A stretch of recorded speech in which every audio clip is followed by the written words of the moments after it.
Welcome to another episode of Let's Start Justice with Jamaicans for Justice. And this is a place that you can be aware of your rights as well as be informed on the legislative issues that the Parliament is considering. My name is Michael Jackson, Executive Director of JFJ. My name is Jade Williams, the Policy and Advocacy Specialist at JFJ. Now, I just want to remind our listeners that as they watch the program, they can in fact make phone calls to us and share their views on different things. And just reminding you, even before we start, that the number to call is 676-4996, or you can WhatsApp your views at 239-7583. And of course, we are airing this episode live on our YouTube platform. Now, Jade, as usual, we're going to start out by doing a little recap of the human rights issues that we saw coming out this week, earlier, as well as last week. And I think it's important that we start first by acknowledging that we had two police officers who lost their lives while protecting Jamaican citizens, and we send our condolences to the families of Corporal Oliver Mullings and Constable Brian Martin. Constable Martin was only 22 years old, so I think his death in particular really saddens us as a human rights organization and as citizens. So again, condolences to the families and members of the Jamaica Constabulary Force. We also saw other things coming out, and I just want to indicate to the general public that Minister Matthew Samuda, via his Twitter page, did make an update to say that the Rear Cobre situation, there will be an update on Friday, October 28th, so persons can listen out to what is happening there so we can be so informed. And two other items of importance we believe that the public should really keep up to date on. We saw reports emerging yesterday that a senior JDF officer has since been under investigation, where allegations emerged. Some allegations have been made. Yes, that 16 women came forward. I don't want to use the word sexual harassment only because based on some of the allegation, it seems as if it extended to sexual assault and rape in some of those instances. So I think we stand with those women and we applaud their bravery. And of course, we hope that justice will be swift and quick for them. The other thing of importance, Indicom has since released an update that in October alone we saw 19 people being killed in confrontation with law enforcement officers.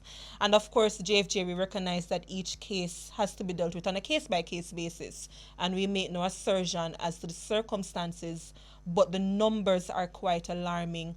And based on the trend that we're seeing, 19 in 1 month. And by the way, this morning it seems that the number is now at 20. Yes. Because this morning there was another killing. And we are not sure if the numbers so far will exceed 2021. And 2021 actually saw an increase when you compare the numbers in 2019, I believe. So a little bit cause for concern. And of course, while police officers ought to be careful and we applaud them for their efforts, we want to ensure that where possible, non-lethal weapons are being utilized through pepper spray, batons, and so on. Appropriately so. Absolutely. Absolutely. All right, so over to you, Jade. Yes, I'm going to go straight into what is normally our right of the day, but this week it's our fact of the day. And this week we are pulling from our Access to Information Act, where it states that the fundamental principles that underlies Jamaica's system of constitutional democracy are accountability, transparency, and public participation. So accountability being you are able to have enough information about what should be done and enough information about what is done so that those persons responsible for doing are able to be held to account. Public participation allows you to make your opinion known, for you to be able to vote on issues that matter to you, and for you to be able to participate in public processes. Like, as we're going to talk about our topic today, participating in making submissions to Parliament on legislation that affects our country, and of course transparency, which is essentially getting the information that is relevant to you. I'd also go into our trivia right before we start our script. Our trivia is, which of the following is not a branch of the state? the executive, the monarch, the judiciary, the legislative. And as you know, you can win $1,000 credit from the network of your choice if you give the correct answer to our Instagram pages or send it to our WhatsApp at 239-7583.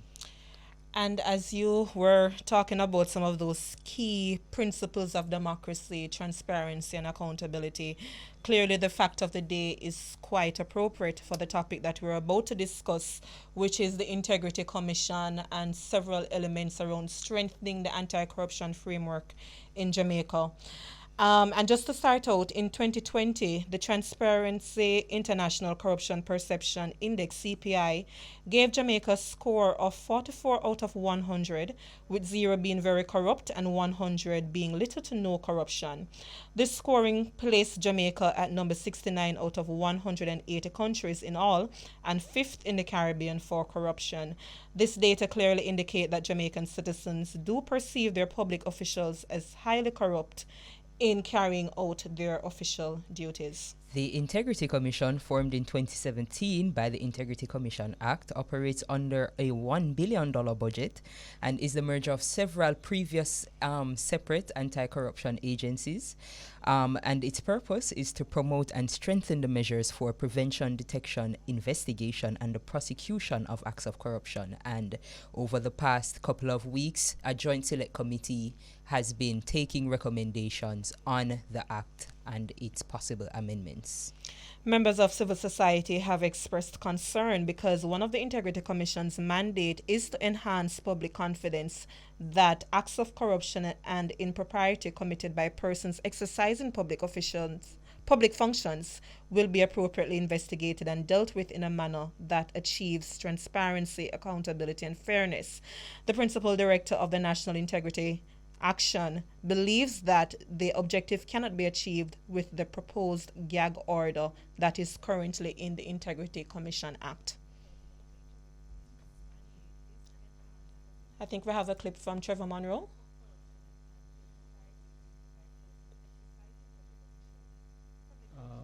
What we have said so far justifies retaining that absolute prohibition, which would say to the Integrity Commission, if you are investigating a municipal corporation,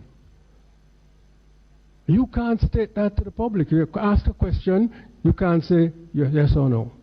You have to go to the Parliament, as Member Robinson suggests, on the grounds that it will be a matter of specific interest.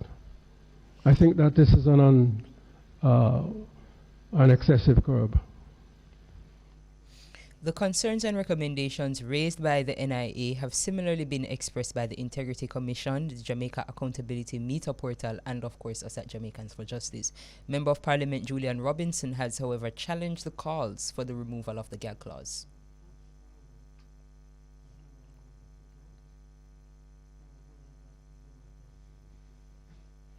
What will give the public confidence is the completion, the prosecution, and the arrest of people who are involved in big criminality and corruption, not the small friars, right? That's how people will know that the $1 billion that has been spent annually on the commission is value for money. That was Member of Parliament Julian Robinson. The Minister of Constitutional and Legal Affairs Marlene Malahoo Fort has also defended the seemingly held position of the Joint Select Committee for the Integrity Commission to report to Parliament prior to making a statement about the investigations to the public. The argument that the notification to Parliament is going to act as the word escapes me, but you know, it's impediment, all signals. Okay, I was suggesting impediment based on where you were going. It's a tip-off. Yes. Tip-off is the word I'm looking for. But why you think the announcement and the press conference won't do the same thing? NIA's director, however, challenged the view of the Joint Select Committee. So, Jamaicans for Justice made several other recommendations to the Joint Select Committee, including a call to strengthen the investigative powers of the Integrity Commission, greater protection for witnesses and whistleblowers, as well as a call for a comprehensive anti-corruption law that makes provision 4 offenses of bribery. All right, so we're going to take a break, and then when we return, we're going to be joined by Daniel Archer, Attorney at Law and Director at NIA, as well as Jeanette Calder, the Executive Director of Jamaica Accountability Meter Portal, JAMP. We are talking today about the Integrity Commission Act, and in particular some of the concerning provisions that we would have identified, hoping for some legislative change. We have joining us is Daniel Archer, and while we are also awaiting Miss Jeanette Caldo to join us a bit later. Welcome, Miss Archer, to JFJ's program. We're happy to have you. Pleasure is mine. Daniel is just fine. All right. Thanks for joining. Can you share NIA's position, firstly, on the gag order? What exactly is the issue that you're having with it? The objective of NIA is to ensure that there is greater transparency, improved transparency, and in doing so, you will affect and improve public trust. And so our contention is that the clause as it is forbids, prevents, precludes them from speaking about or identifying that there is in fact an investigation. Now, there is one school of thought that says they can table this information to Parliament, and they can do so when it's a matter of special interest. There's another school of thought that says, well, you don't need to tell the public. You can just come to Parliament and tell Parliament what you're investigating. What the NIA is saying is, we want the entity to speak, if they can, about what they're doing. And we've gone further, and we say, we understand that you may have an issue with reputation, that you want to protect the reputation of individuals, because in the past, announcing an investigation has damaged individuals, and it has damaged companies when there is no evidence coming out, no charges, nothing to come to say that which you have said was true. And so we have put forward what we think is the best balance by putting forward a criteria that is used in New Zealand. So New Zealand has a similar legislation, and what they've done is they said, well, look, there's a criteria that can be used to determine whether or not the entity speaks about an investigation. And we're suggesting that that is something that is considered. It's okay for Parliament as it is to say, but the legislation as it stands allows them to speak when they come to Parliament. Then you can hear. What we're saying is encourage public trust, improve transparency, provide a guideline then that allows them to do much more than not say anything at all. Yes, there's an investigation, full stop. But you can protect the reputation and you can protect the information that is shared by adding a regulation or putting together a clause that gives a guideline that facilitates how this information is shared so that you can control it. That's what we're saying. I see. You know, one of JFJ's points, we also happened to present on the same day as NIA to the committee. And one of our points related to the gag clause, because several ministers would have pointed out that, you know, once it is tabled in Parliament, the Commission can make as many statements as they'd like. Right. But we were concerned about, for example, the expeditiousness of an investigation and the procurement of evidence. For example, we would have seen in other kinds of investigations by other agencies, like, for example, the JCF, in order to encourage information about a specific investigation to come into. I'm sorry, Ms. Archer, you're saying something? I think we're having a breakup of Daniel. Do we now have Jeanette on the phone? Daniel, are you hearing us? I think we may have lost her. Yes, we may have lost her. But the point I was making, though, Mikkel, is that what we would have highlighted, several investigations by the JCF would have allowed for an announcement of, for example, a person of interest, or that an investigation is taking place. And what we found that to do is encourage the public to come and volunteer information in what they feel is a safer space to do so, because they know that the police or whatever agency is already invested in an investigation based on this issue, right? So one of the points that we would have, and I think it was you that made this point, Mikkel, that there seems to be a disparity between whose reputations are important and whose are not. Daniel? Daniel, you're back. Okay. Well, I'm back at an excellent time, and that is something I wanted to highlight. I think it's unreasonable, unfair, in fact, that when the police puts out a person of interest, and they say, he's a person of interest, we just want some information from him. The stigma attached to that individual cannot then be dispelled by them changing their minds, You're absolutely correct. So is it, and that is why I started from the premise that you wanted a player to have greater transparency. And in building public trust, you don't want it to be said that one set of people's reputation is more important than the other. And I think if the concern is that there's damage to reputation, perhaps we could also consider including in the legislation some form of compensatory mechanism coming from the Commission. Should they do or say anything that affects the reputation of those persons who are named or the entity that's named, that there is a measure of compensation coming from them? Perhaps that could be a gatekeeper. In listening to Minister Chuck Daniel, one of the things that he had in fact proposed, and this question was posed to JFJ during our own presentation to the Joint Select Committee, the matter of defamation, and quite frankly, we deferred the matter to the Joint Select Committee that it would be within their remit to indicate whether or not, if reputational damage does occur, that there should be some compensation. However, one of the concerns we have seen coming from the Joint Select Committee is that they are saying that they have heard the position of civil society around reputational damage and they have counted it, but they maintain that if the investigations were to be announced before anything solid is put forward, then public confidence would be reduced.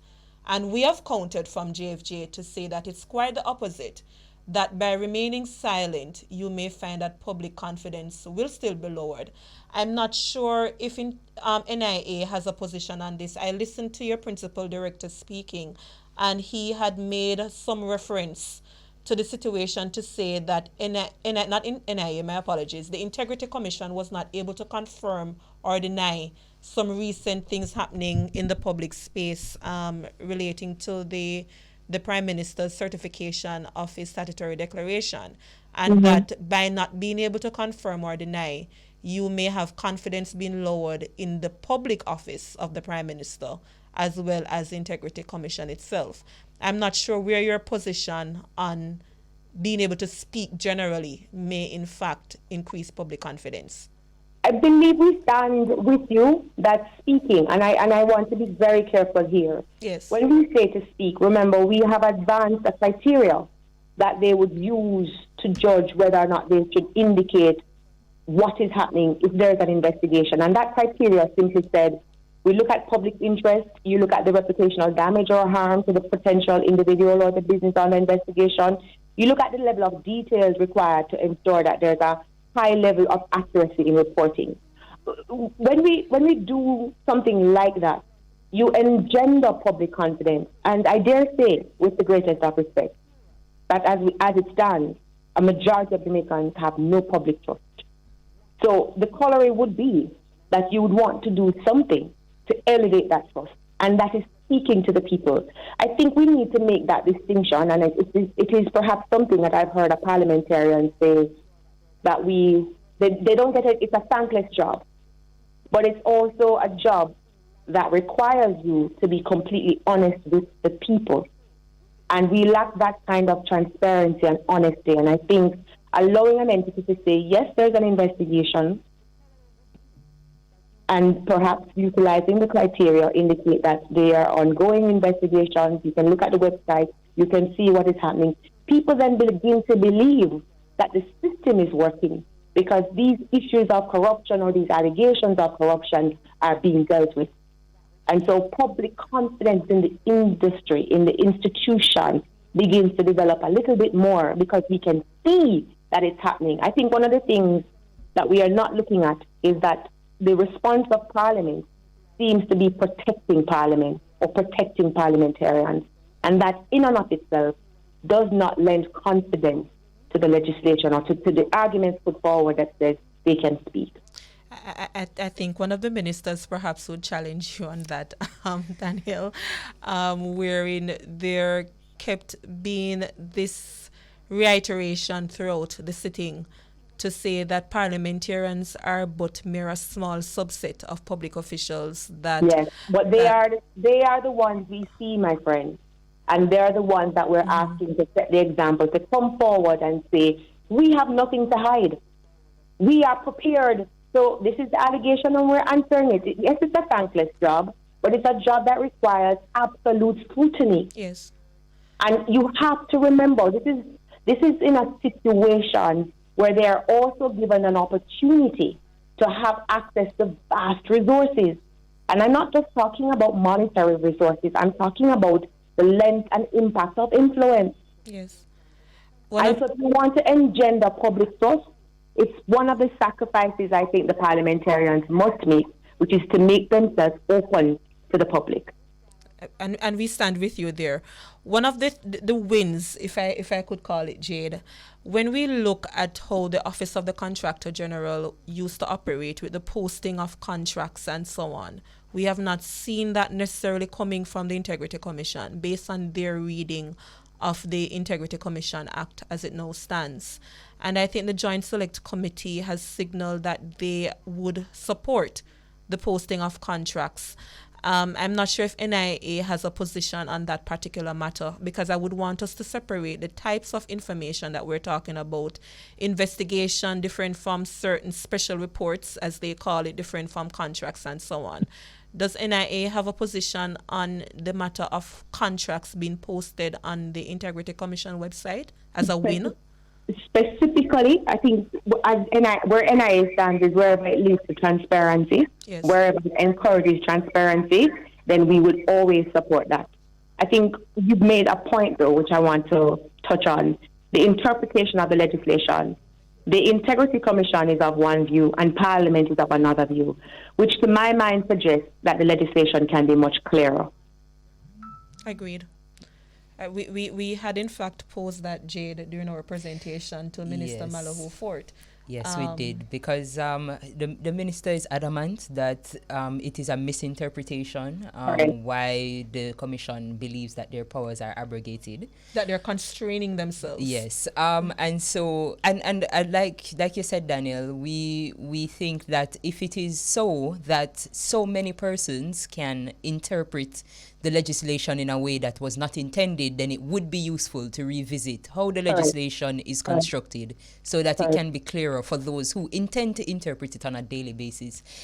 So we're gonna break right here. But please stay with us, Daniel, Yes. because you're a lecturer in political science, so there's something I want us to touch on a little bit when we return. Please.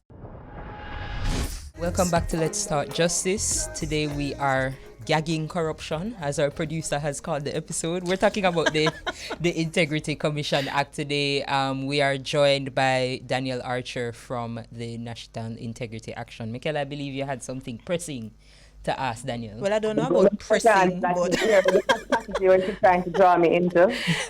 no, but you know, one of the things I wanted us to discuss, Daniel, because I think people perhaps don't appreciate the difference in the structure between the Office of the Contractor General and that of the Integrity Commission. So I'm not sure if you're in a position to really indicate the difference between that one-man ombudsman approach that we had with the Contractor General to how the Integrity Commission is now structured, that would perhaps allay some of the concerns that persons would have. Perhaps the greatest difference would be and is the fact that what you just said, one man as opposed to a panel, a commission of three. Yes. And what that does, just like you sit in the Court of Appeal, so for those who follow what's happening in our court, you'll appreciate that one judge can make a decision, but when it comes to an appellate court, you have three judges who sit to listen. So what it gives is the security that is not just one person's view that carries. It is going to be all three who are equal on the panel, who are just as equipped, but who are in a position to make that determination as opposed to one individual. I also think if you want to look at the differences, you can look at the offices and how it is structured under the new legislation. And that in and of itself gives the kind of security that you have in terms of investigations. To be fair, under the Office of the Contractor General, there were many utterances which would have given rise to doubt and the damage to reputation of companies and individuals, which didn't carry much. And I think under the new dispensation, the fear is the very same thing would carry. And so the legislation is written in such a way that it seeks to remedy that mischief that occurred in the past, to protect people and entities from being broad brushed, so to speak. The difference here, though, is that the level of investigation that is required and who is doing it and how it's done and the panel is very different from what's done in the past. And I would hasten to say that it's currently being led by an esteemed member of the judiciary, a retired member of the judiciary. Yes. So if he says that I've interpreted it to be so, then it stands to reason that the legislation can be much clearer. The upside to this legislation, which everyone should appreciate, it was one of those legislations that many persons internationally recognize as being key to treating with corruption in Jamaica. When it came out, many of us applauded, and it is that instrumental. We need to break down the legislation. We need to let people understand that the Commission has the authority to investigate, and let people feel trust in the investigation of the Commission. Yes, to investigate and to prosecute as well. And as a Commission of Parliament, it's one of the stronger, we see some strong elements of independence in it. JFJ, we do have some position on that, because when, in our estimation, given our historical ties to corruption, feather bedding in the public offices and so on, it is our belief that the Integrity Commission should be a constitutional body. Not everybody would buy into that argument, but, we think that is the best way to safeguard, because the Integrity Commission at some point may be holding the highest levels of offices to account. I know NIA in the past had made similar calls. I'm not sure if that position still remains for the organization, but it is something worth discussing, we believe. I think, you eat an elephant one bite at a time. Yes.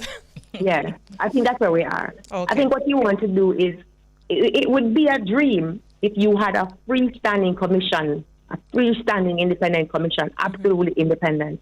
But as I say, it's a dream. Things in Jamaica take a long time to manifest, like a cold morning in Manila when you're pouring honey. But we will be grateful for small steps, and I think we need to just focus on this particular one, because here is what I'm throwing out to you. Where we are in our society, everybody talks about corruption. The politicians may be a small set, and as the politician said, it's a thankless job. People will say nobody told you to go for it, so the fact that you go for it means you're serving us. But the reality is, a majority of politicians are broad brushed as being corrupt. Likewise, government bodies and entities. What you want is the best opportunity to build confidence so that people can see that the very steps are being taken, and it's being done in a clear and simple manner that the regular man can understand that there is a check and balance on how resources are used by those in the public system. Yes. Last question from me. I'm not sure Jade has any more, but there was a critique from member Julian Robinson, and we played that in the clip.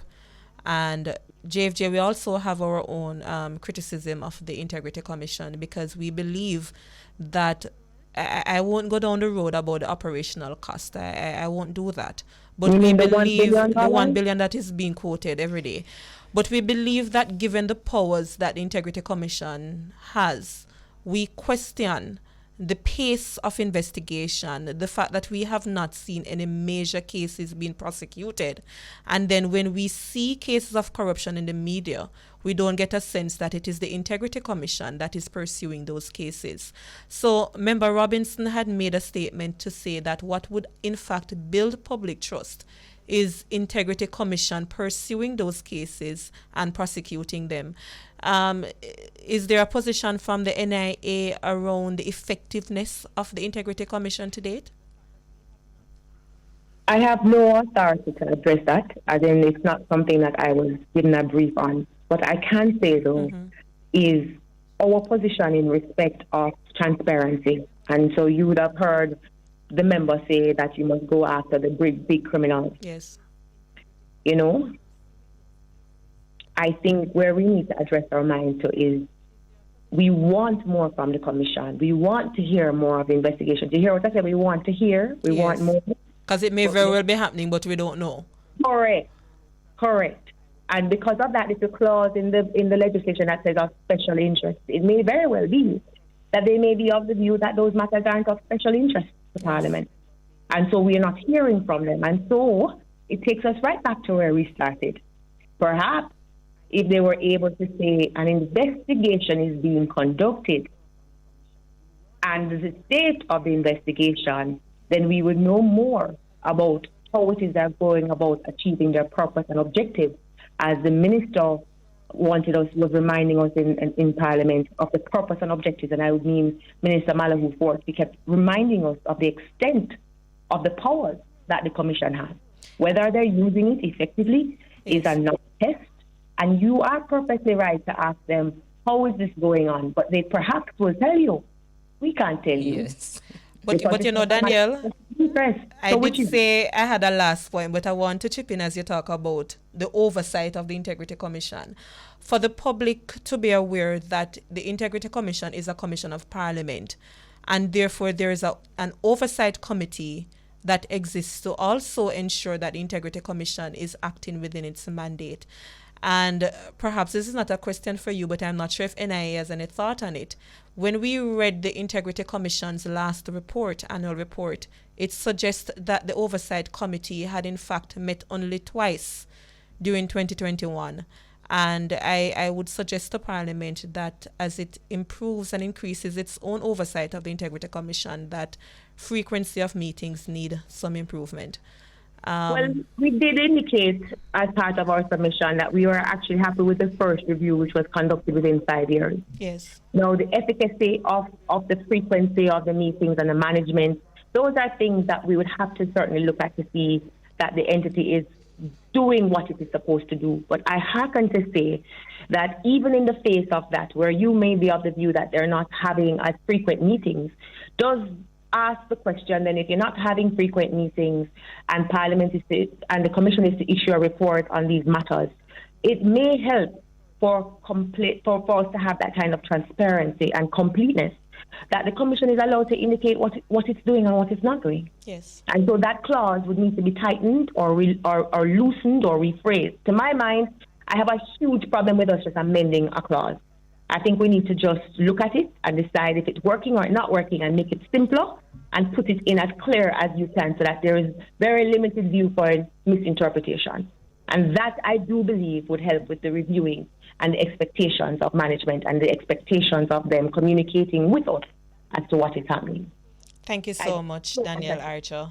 We appreciate you joining our Let's Start Justice program, and we hope to have you again in another capacity, because I enjoy talking the public policy elements with you as well.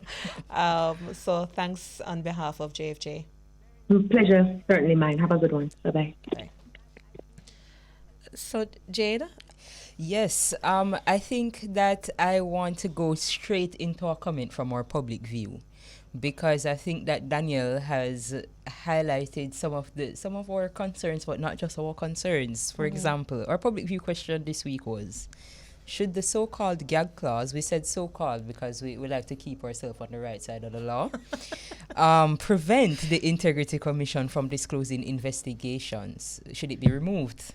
And the comment says, and I'm going to do my best Patwa impression, Mikhail, don't laugh at me. I'll try not to. I'll restrain myself.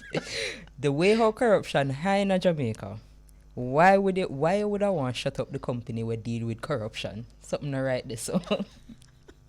But it goes back to Daniel's point and our point, and Jam's point and many others who would Yes. have made presentation to the committee, that the perception is that the Integrity Commission is not working. And I think that has a lot to do with the Commission's ability to give the public information. And even if that is a perceived Yes. ability, what can we do what can they do as legislators to dissuade them from that perception? And if I may add, because for JFJ, we're not taking any sides, and I think that is something we want to be very clear on. We're on the side of accountability and transparency, yes? And if we have this particular body in place, the resources have been secured from our tax dollars. We are concerned about the levels of corruption in the country. The only way that we can retain our trust in the Integrity Commission is if they're able to speak. I listened to the Joint Select Committee saying that the Integrity Commission reports to Parliament, but I hasten to add that reporting to Parliament is a mere structure, a process. They report to the Jamaican people. And when I hear the utterances about media and press releases, somebody put it nicely on social media, that the media is a means to an end, because the Integrity Commission would be reporting to the Jamaican people. And one cannot assume that if something is tabled in Parliament, it is going to be getting that type of traction automatically for everybody tuning in, rather than you have every single media house that you can give me, the taxpayer, that sort of information to let me know, one, that Integrity Commission is worth the investment of our tax dollars, and two, that our public funds are being utilized as it ought to. So I think we have to be looking at things from different perspectives as we amend the legislation that is before the Joint Select Committee. Okay, so I'm good. Thank you very much, Mikhail. That was quite impassioned from you. Oh, Lordy. We're gonna take a quick break, and we'll be back with some more public comments. Welcome back to Let's Talk Justice. We are talking Integrity Commission Act and strengthening the anti-corruption legislative framework in Jamaica. Now, we have discussed at length the gag order, and clearly we support the removal of it, but with contingencies in place through some discretion being allowed to the Integrity Commission. And we spoke at length, we believe, about the New Zealand model. Yes. That is something that NIA had called for, and we echo it, because in our submission initially we had looked at the UK model, which I've realized is quite similar yes. to the New Zealand model as well. So okay. It seems as though we were on the same train of thought, just two different jurisdictions. But I would say, though, Mikhail, we're not the only ones who think the clause should be removed. We ran a little poll today, not scientific, but, our viewers on YouTube would have given their input. And right now we're at 83% of persons saying the clause should be removed. Yes. And Jamaica Accountability Meter Portal ran something that was a little bit more scientific than ours. They utilized trend media, and interestingly enough, some 60-something% believe that the clause should actually be removed. But I want to shift from the gag clause a little bit, because JFJ had made some other calls in our submission that we believe is of importance. Absolutely. And I want to start out with broadening the scope for the anti-corruption legislative framework to be strengthened. Now, year after year, we have seen acts of corruption in this country where there are clear breaches of conflict of interest, where there's nepotism. We hear about people encouraging family members and friends and so on to be appointed to board. We hear about preferential treatment. Now, when we look at the Corruption Prevention Act, I think there is a limited scope of acts of corruption that doesn't deal with our realities of the types of corruption that has bled public funds in this country. And that is why sometimes we're upset as citizens and we say there's a slap of the wrist when these things happen. So JFJ has called for a review of the Corruption Prevention Act, but we have taken it a step further. We have added our voice to that of the Integrity Commission, Jade, where 5 successive years since their inception, they have said to Parliament, in their annual report, let us look at the UK Bribery Act as something to replicate in Jamaica that will see private sector playing a role, a positive role in reducing corruption by putting in measures to say if there is a failure to report, this will happen. So I think that bribery component is important for Parliament to look at. So, we are making that call yet again for the legislative framework to be strengthened. And Michaela, as you say, a call that the Integrity Commission themselves would have made in prior annual reports, one of the things that we also looked at in our submission is how witnesses and potential witnesses / whistleblowers are treated under the varying acts. So we looked at Integrity Commission Act, we looked at the Protected Disclosure Act, we looked at the Justice Protection Act.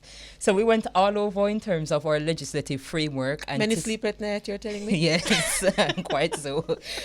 Just to determine, for example, how you would be treated as a witness coming to give the Integrity Commission information. And one of the things Minister Chuck would have highlighted in Parliament in several sittings, I believe, of this committee is the increase in public participation. But I think one thing that we have to keep in mind is to encourage public participation, there has to be a certain level of confidence, as we would have always said. Yes. And you want to come forward, but what does it mean for me? What are the hindrances? And I think one of the things we have identified colloquially and with data is our witnesses don't feel safe. Persons who witness crimes, acts of corruption, violence, they don't feel safe in bringing that to authorities, and how we can increase that safety. So what we realized is that there is an alarming gap, because where you are a whistleblower and your evidence or your information, you don't get called as a witness in court, or you're not likely to be called as a witness in court,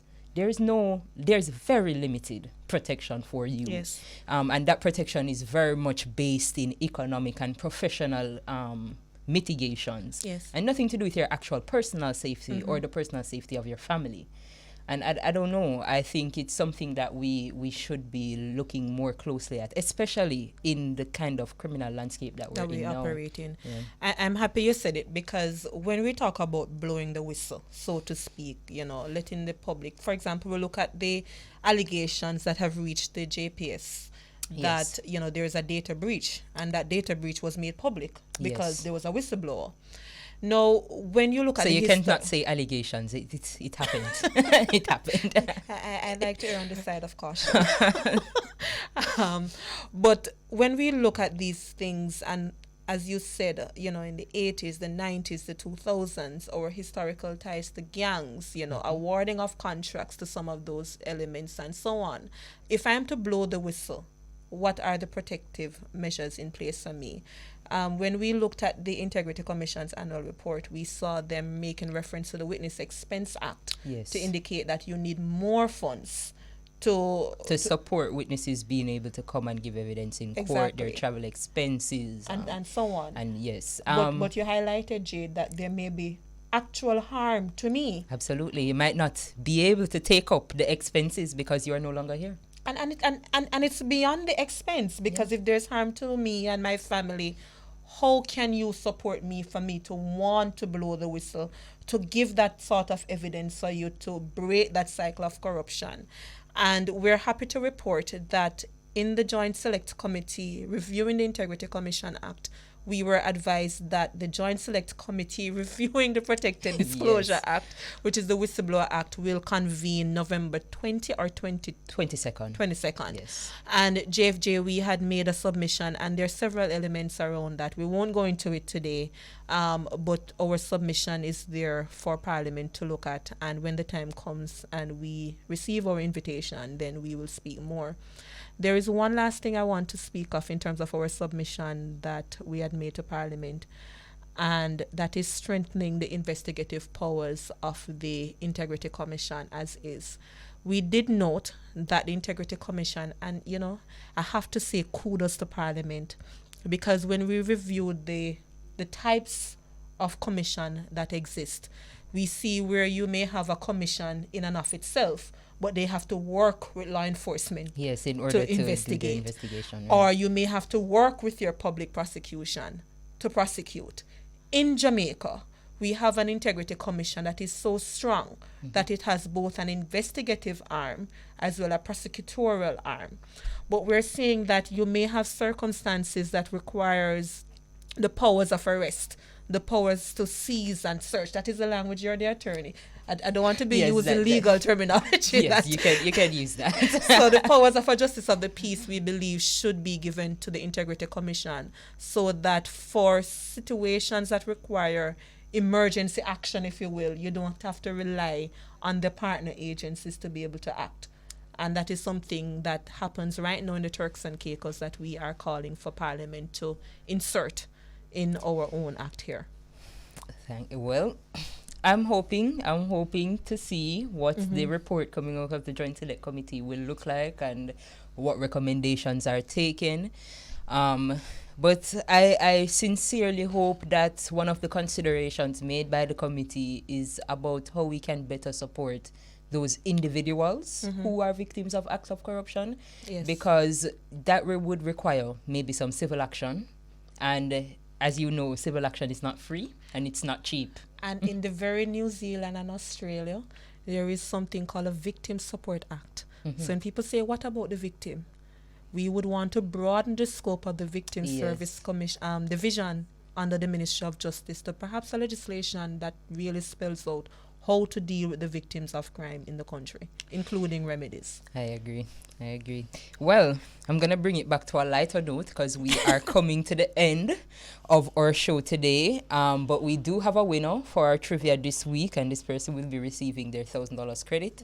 Our trivia question was, which of the following was not a branch of government? And the answer was the monarch. And the person who won is Kamala B. She participated on our Instagram page. So if you'd like to be one of the persons that wins $1,000 credit or other prizes, depending on the trivia, you can participate on our Instagram page, make comments, or you can always WhatsApp us at 2397583.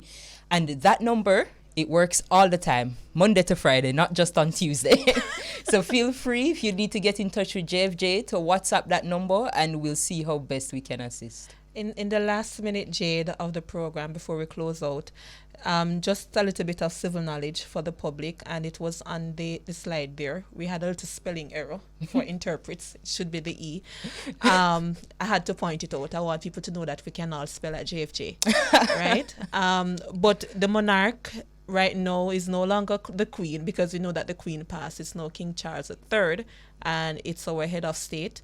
And we do look forward to the day that we no longer make reference to the monarchy at all. Indeed. As we become a republic. So we stand with the Ministry of Legal and Constitutional Affairs that when the time comes, JFJ will be providing some public education, because our laws need to stop pledging allegiance to a foreign country. It offends me greatly as a student of public policy. You know, God bless the king. Come on. And King's Council and this kind of nonsense. So we need to move away from the monarchy and so on, and just start pledging our allegiance to Jamaica. Yes, to our the Jamaicans. land we love, a great nation that we live in. I agree. And that's where JFJ stands on that particular Absolutely. issue. Well, thank you, Mikel, for that impassioned plea at the end there. And I want to thank our listeners for joining us this week. We are at the end of our time. But we will see you, of course, again next week at the same time, 1 p.m. And this was Let's Start Justice with Jamaicans for Justice. I'm Jade Williams. I'm Mikel Jackson. Have a good Tuesday.